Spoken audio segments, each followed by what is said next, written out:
আজ মূলত আমরা যাচ্ছি দুইটি জায়গায়, লালাকাল এবং জাফলং। তো প্রথমে আমরা লালাকাল যাব, তারপর জাফলং। তো নৌকা একটা ভাড়া করে আমরা সবাই মিলে লালাকালের উদ্দেশ্যে রওনা হলাম। যদিও আমি সিলেটে অনেক জায়গায় গেছি, লালাকালই প্রথম আমার।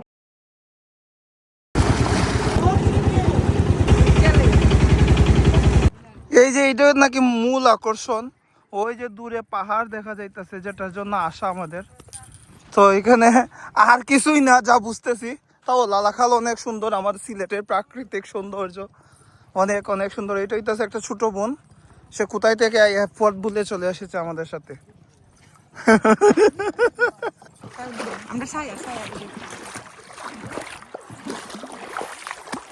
এই যে সেই বিখ্যাত জায়গা, ঘুরতাম না কইরাও আমরা এখন আইছি।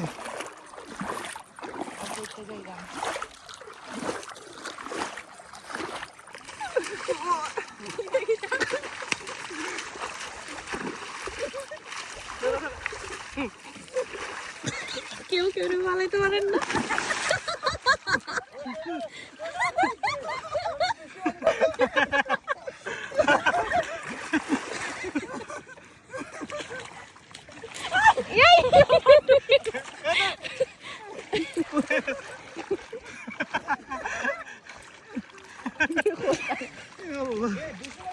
এখানে এটা হইতেছে প্রবাবলি যা সবচেয়ে ইউনিক একটা প্লেস।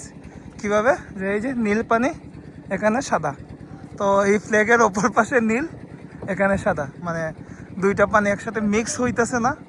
তো এইটা হইতেছে মোস্ট অ্যাট্রাকটিভ প্লেস এই লালাখালে। মূলত আজকে কয়েকবার নৌকা নষ্ট হবার কারণে আমাদের যেতে যেতে অনেক সময় লাগতেছে। তো দেখা যাক জাফলং যেতে পারি কি না। তো সৌরভ নৌকা কন্ট্রোল করছে অনেকটা সময়।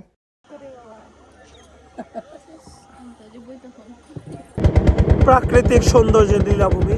আমি এখন সিলেটে ভাই, সেই ফিল লাগতেছে। অনেকদিন পরে সবার সাথে, মা থেকে শুরু করে সবার সাথে ঘুরতেছি। আর এক সপ্তাহ আছে, কিছু করার নাই, অল্প দিনের জন্য আসছে, কিন্তু দিনগুলো যে কিভাবে যাইতেছে আমি বুঝতেছি।